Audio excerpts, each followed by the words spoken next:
आप देख रहे हैं अनहोनी। तो चलिए बढ़ते हैं आज की इस कहानी की ओर। सोहम एक बहुत अच्छा स्विमर था। उसे राष्ट्रीय स्तर पर तैरने में गोल्ड मेडल भी मिल चुका था। एक बार सोहम अपने दोस्तों के साथ घूमने गया हुआ था। वहाँ उन लोगों ने पास के तालाब में तैरने का प्लान बना लिया।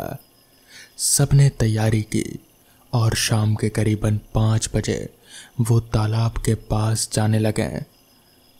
कहाँ जा रहे हो बच्चों? उन्हें तालाब की तरफ जाता देख वहाँ के सरपंच ने टोकते हुए कहा, पास के तालाब में तैरने जा रहे हैं हम। सोहम ने तुरंत जवाब दे दिया। सोहम का जवाब सुनकर कुछ देर के लिए सरपंच सुन्न रह गया और फिर अचानक से सोहम और उसके दोस्तों को वहां जाने से रोकने लगा। सोहम नहीं समझ पाया कि सरपंच उन लोगों को क्यों रोक रहे हैं। रुको बच्चों, उस तालाब की तरफ मत जाओ, वहाँ अक्सर लोगों के डूबने की घटनाएं घटती रहती हैं। सरपंच ने उन्हें जाने से लगभग मना करते हुए कहा, काका, सोहम तो स्विमिंग में नेशनल चैंपियन रह चुका है, आप निश्चिंत रहिए। सोहम के दोस्त निखिल ने सरपंच की बात को काटते हुए कहा, तुम लोग मेरी बात समझ नहीं रहे हो। वहाँ तैरना खतरे से खाली नहीं है।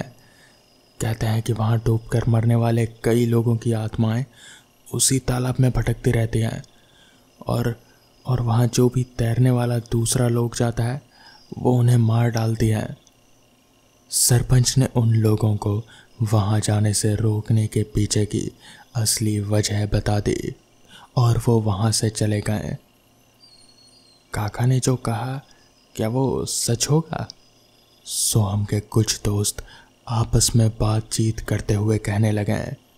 सोहम और निखिल इन सब बातों पर विश्वास नहीं करते थे। उन दोनों को छोड़कर बाकी सब ने वहाँ से जाने का फैसला बदल लिया। बाकी दोस्त वापस लौट गए और अब सिर्फ निखिल और सोहम ही तालाब की ओर बढ़े।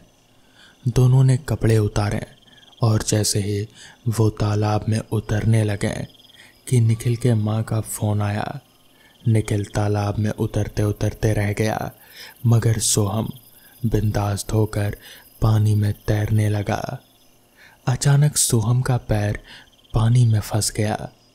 इस तरह की सिचुएशन उसने कई दफ़ा संभाली थी, मगर इस बार बात कुछ अलग थी। उसने कई बार कोशिश की वहाँ से निकलने की, मगर धीरे धीरे वो पानी में खींचा जा रहा था। उसने निखिल को आवाज़ लगाई, मगर जब तक निखिल का ध्यान उस पर जाता तब तक सोहम तालाब के बीचों बीच पहुंच चुका था। सोहम को ये एहसास हो रहा था कि पानी के अंदर से कोई उसका पैर खींच रहा है। उधर निखिल ने सोहम की आवाज़ सुनकर उसकी तरफ देखा तो उसे आश्चर्य होने लगा। नेशनल चैंपियन होकर भी सोहम की हालत देखकर उसे सरपंच की कही बात याद आ गई। निखिल सोहम के लिए पानी में कूदकर उसे बचाना चाहता था, मगर जब वो पानी में उतरने लगा तो अचानक उसे एक जोर का झटका लगा और वो तालाब के विरुद्ध उल्टी दिशा में जा गिरा। वो झटका इतना ज़्यादा था कि निखिल उठ भी नहीं पाया। सोहम ने एक बार पूरी ताकत लगाकर अपना फंसा हुआ पैर बाहर निकाला और वो किनारे की ओर आने लगा। जैसे ही वो किनारे के करीब पहुंचा तो एक बार फिर उसे लगा कि फिर से उसका पैर किसी ने पकड़ रखा है और वो उसे पानी में खींच रहा है। उसी हालत में सोहम की नज़र अपने पैरों की तरफ गई और उसे जोर का जैसे झटका लगा। उसे वहाँ पर कुछ हाथ नजर आए, एक नहीं, दो नहीं, बल्कि कई सारे हाथ। उन्हें देखकर घबराया हुआ सोहम बचाओ, बचाओ चिल्लाने लगा, मगर उसका कोई फायदा नहीं हुआ। निखिल के आंख के सामने ही उसका दोस्त, जो कि तैरने में माहिर था और गोल्ड मेडलिस्ट था, वो असहाय होकर तालाब में डूबता जा रहा था और निखिल चाहकर भी उसकी मदद नहीं कर पाया। करीबन आधे घंटे के संघर्ष करने के बाद सोहम पानी में पूरी तरह से डूब गया और मारा गया। इस हादसे का गवाह निखिल था, जिसने अपनी आंखों से वो सब कुछ देखा था, मगर वो किसी को कुछ कह नहीं पाया। पानी के उस झटके की वजह से उसका मानसिक संतुलन बिगड़ गया था। अब वो उसी तालाब के आसपास पागलों की तरह घूमता रहता है और उसे जो कोई भी दिखता है उससे बस इतना ही कहता है कि तैरना मना है। तो दोस्तों, ये थी आज की पहली कहानी। तो चलिए बढ़ते हैं आज की दूसरी कहानी की ओर। सोमेश और रवि बस का इंतज़ार कर रहे थे। थोड़ी ही देर में बस आ जाती है और दोनों बस में चढ़कर अपनी सीट पर बैठ जाते हैं। कुछ समय रुकने के बाद बस अपनी मंजिल की तरफ बढ़ जाती है। सुबह के 11 बज रहे थे और दोनों मन में थोड़ा डर और उत्साह लिए सुबह होने का इंतज़ार कर रहे थे। दोनों वुशु खेल के चयन की परीक्षा के लिए जा रहे थे। सोमेश वुशु खेल की किताब खोलकर पढ़ने लग जाता है। रवि भी अपनी डायरी निकालकर कुछ पढ़ने लगता है। शाम की दस्तक के साथ ही वो देखते हैं कि थोड़ी ही दूर है वो अब अपनी मंजिल से। करीब आधे ही घंटे में दोनों भवानीपुर गांव की सीमा पर होते हैं, लेकिन ड्राइवर जब बस नहीं रोकता है तो रवि कंडक्टर से बस रोकने को बोलता है। क्या यहाँ रुकना है? बाथरूम जाना है क्या? कंडक्टर ने पूछा। नहीं, बल्कि हमें तो यहीं उतरना है, सोमेश ने बोला। सभी लोग आश्चर्य से रवि और सोमेश को देखने लगते हैं। यहाँ उतरना है? लेकिन क्यों? यहाँ तो कोई स्टॉप भी नहीं है। लेकिन हम लोगों की मंजिल तो यहीं तक है।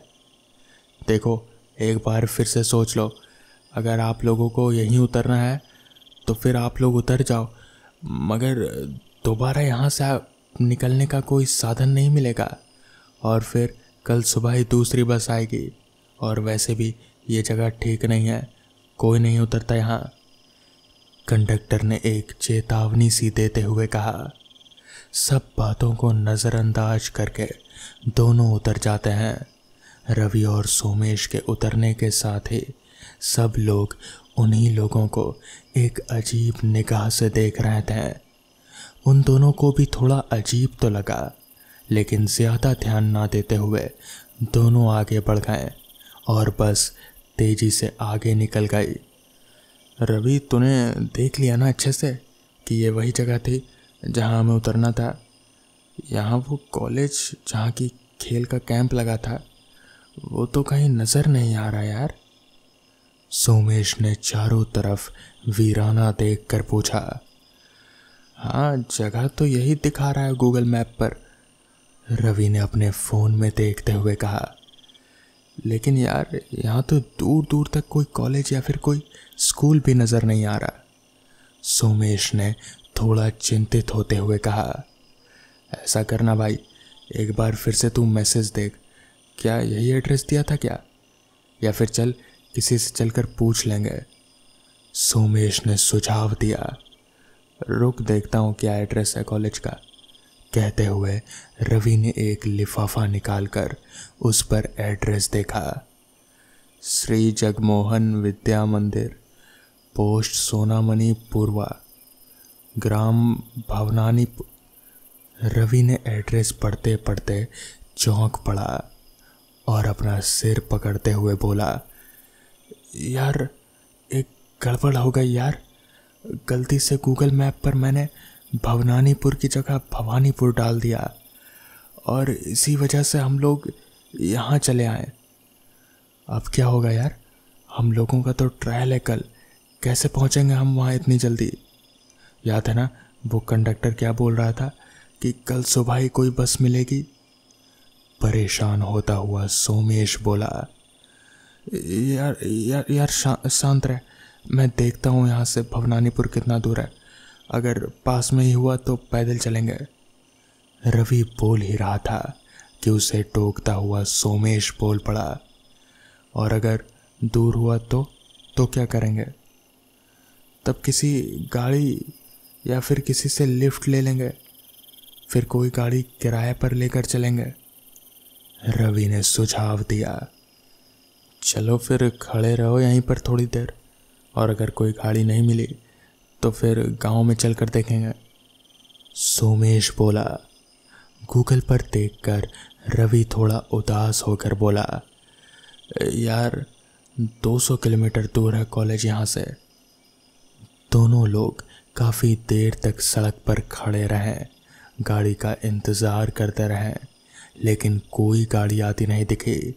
शाम भी ढलने लगी थी तो उन दोनों ने कच्ची पगडंडी पकड़कर अंदर गांव में जाने की ठानी ताकि कोई गाड़ी किराए पर ले सके। काफ़ी अंदर आकर भी उन्हें कोई आबादी नहीं दिखी।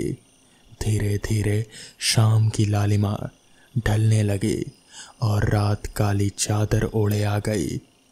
रवि और सोमेश का दिल अब बहुत घबराने लगा था, क्योंकि जहाँ वो थे वहाँ उन दोनों के सिवा कोई और भी जिंदा इंसान का नामो निशान नहीं था। दोनों थककर वहीं एक पत्थर पर बैठ गए। यार बड़ी मुसीबत में फंस गए हम लोग तो। अच्छा होता कि उस कंडक्टर की बात मान ली होती और यहाँ नहीं उतरते। मुंह लटकाकर उदास स्वर में सोमेश बोला, यार मुझे माफ़ कर दे, मेरी ही गलती की वजह से हम इस वक्त यहाँ हैं। अगर उतरने से पहले एक बार एड्रेस देख लिया होता तो अभी तक हम कॉलेज पहुँच गए होते। दुखी होता हुआ रवि बोला, चल छोड़ यार, गलती दोनों की है, तो तू यूँ परेशान मत हो। अब ये सोच कि क्या करना है, क्योंकि अब रात तो लगता है यहीं बितानी पड़ेगी। तो कोई ऐसी जगह ढूंढ जहां हम सुरक्षित रहकर रात बिता सकें। सोमेश बोला। दोनों थोड़ा और आगे बढ़ते हैं तो उन्हें कुछ दिखाई देता है, शायद कोई पुरानी खंडर इमारत। पास जाकर देखने पर पता चलता है कि कोई पुराना किला है जो अब खंडर बन चुका है। कोई और सुरक्षित जगह ना देखकर दोनों उसी किले में रुकने का फैसला लेते हैं। चारों तरफ अंधेरा था, लेकिन चांद अपनी पूरी रोशनी बिखेर रहा था, जिसकी रोशनी से उस किले में कुछ उजाला हो रहा था। थके हुए होने की वजह से दोनों को जल्दी ही नींद आ गई। आधी रात को अचानक ही शोर की वजह से दोनों की नींद खुल जाती है और दोनों जो देखते हैं वो उनकी समझ से परे होता है। जो जगह अभी कुछ देर पहले तक वीरान और अंधेरे में डूबी थी, वही अब पूरी तरह से बदल चुकी थी। वीरान खंडर किले की जगह एक भव्य और रोशनी से भरपूर किला खड़ा था, जिसमें बहुत से सिपाही अपनी जगहों पर खड़े होकर मुस्तैदी से निगरानी कर रहे थे। सेविकाएं इधर उधर घूम रही थी। पूरे किले में चहल पहल थी। हंसी ठटोले की आवाज़ से पूरा किला गूंज रहा था।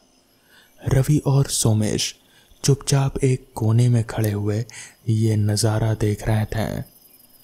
लोग उनके सामने से आ जा रहे थे, लेकिन कोई भी उन्हें देख नहीं पा रहा था, या शायद वो दोनों किसी को दिख ही नहीं रहे थे।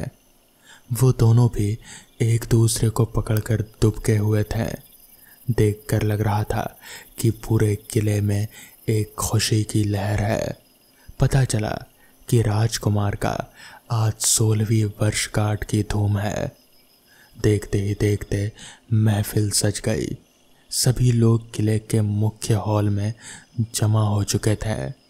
अब बस राजा रानी और राजकुमार के आने का इंतज़ार था। आज राजकुमार का राज तिलक भी होना था। पंडित लोग सब पूजा की तैयारी कर चुके थे। शुभ मुहूर्त कुछ ही समय के बाद था। तभी एक दरबान ने आवाज लगाई, सावधान, होशियार, इस रियासत के राजधिराज महाराज अपनी जीवन संगनी महारानी और रियासत के होने वाले महाराज के साथ पधार रहे हैं। इसी के साथ राजा रानी और राजकुमार आ जाते हैं। तीनों पूजा के लिए बैठ जाते हैं। पंडित लोग पूजा अर्चना शुरू कर देते हैं और राजकुमार का राज तिलक भी पूरा हो जाता है। रवि और सोमेश आंखें फाड़ फाड़ कर सब देख रहे होते हैं। यार ये सब क्या हो रहा है? मुझे तो कुछ समझ में नहीं आ रहा। सोमेश बोला, मुझे भी कुछ समझ में नहीं आ रहा। ऐसा लग रहा है जैसे मैं कोई सपना देख रहा हूँ। रवि अपनी आंखें मलता हुआ बोला। थोड़ी ही देर बाद सारा कार्यक्रम संपन्न हो जाता है। अब सभी लोग खाना खाने लगे थे। खाना खाकर सब चले जाते हैं। रवि और सोमेश भी कोने से निकलकर आगे बढ़ते हैं तो सामने ही एक सैनिक दिखता है।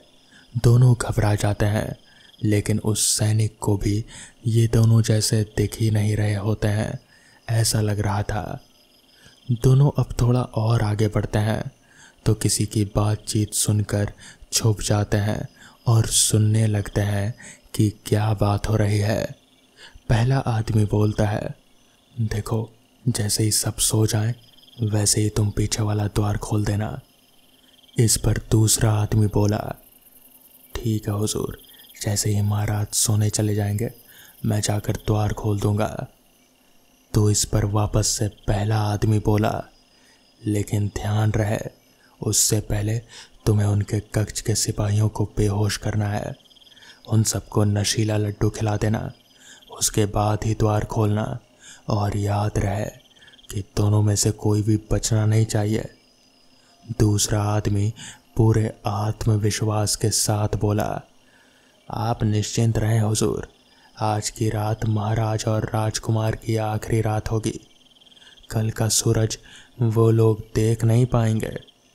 ठीक है, अब मैं अपने कक्ष में जा रहा हूँ, लेकिन तुम बहुत ही होशियारी से काम करना। कहते हुए पहला आदमी एक तरफ और दूसरा आदमी दूसरी तरफ चला जाता है। रवि और सोमेश दोनों बहुत ही घबरा जाते हैं और थोड़ी देर तक कुछ सोचने के बाद एक दूसरे की तरफ देखते हैं। चल यार, जल्दी से चलकर महाराज को सारी बात बता देते हैं।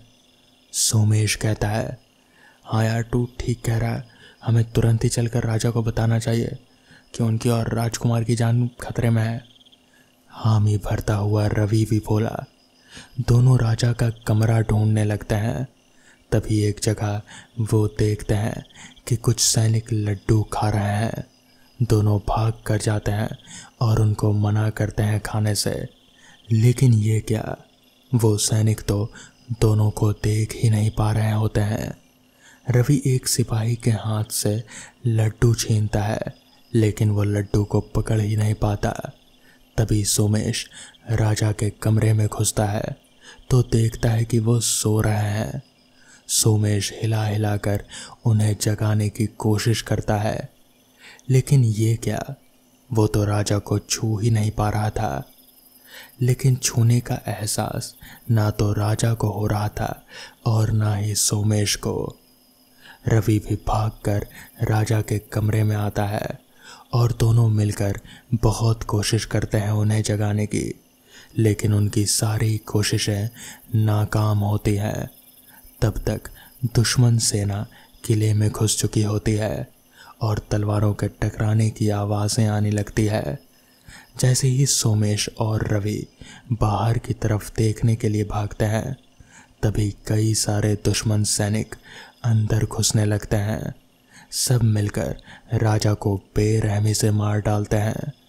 रवि और सोमेश ये सब देखकर बहुत ही ज़्यादा घबरा जाते हैं और वहाँ से भागने लगते हैं। बाहर कमरे से निकलते ही उन्हें एक बहुत ही बेबस आवाज़ सुनाई देती है, पिताजी, पिताजी मुझे बचा लीजिए पिताजी। पलटकर दोनों आवाज की तरफ देखते हैं तो राजकुमार अपनी जान बचाकर भाग रहे होते हैं। चारों तरफ रुदन का माहौल था। चित्कार और तलवारों की आवाज़ें गूंज रहे थे और उसी में अपने पिता से मदद की पुकार की आवाज़ भी सुनाई दे रहे थे। पिताजी पिताजी मुझे बचा लीजिए पिताजी। लेकिन अब कौन उसको बताए कि जिससे वो बचाने की मदद मांग रहा है वो तो खुद ही अब इस दुनिया में नहीं रहा। पूरा किला भयानक चीख, रोना, तलवारों के चलने और राजकुमारी की मदद की गुहार और रोने से गूंज रहे थे। तभी सैनिक राजकुमार को पकड़ लेते हैं और उनको भी बड़ी निर्दयता से मार दिया जाता है। अचानक से सब शांत हो जाता है। किले की झिलमिलाती रोशनी अंधेरे में बदल जाती है। भव्य खूबसूरत किला वापस से एक खंडर में तब्दील हो जाता है। रवि और सोमेश अपने आप को उसी जगह पर खड़े पाते हैं। इसका मतलब वो कोई सपना नहीं देख रहे थे, बल्कि वो सब हकीकत में हुए थे। चारों तरफ अंधेरा, वीराना, खंडर और खामोशी पसरी हुई है। तभी अचानक से रोने की एक आवाज़ सुनाई देती है। पिताजी मुझे बचा लीजिए पिताजी। तो दोस्तों, ये थी आज की कहानी। अगर आपको ये कहानी पसंद आई हो तो वीडियो को लाइक और चैनल को सब्सक्राइब करना ना भूलें। तो मैं आपका दोस्त आर्यन जल्द ही मिलूँगा आपसे ऐसी ही नई कहानी के साथ। तब तक के लिए अपना ख्याल रखें।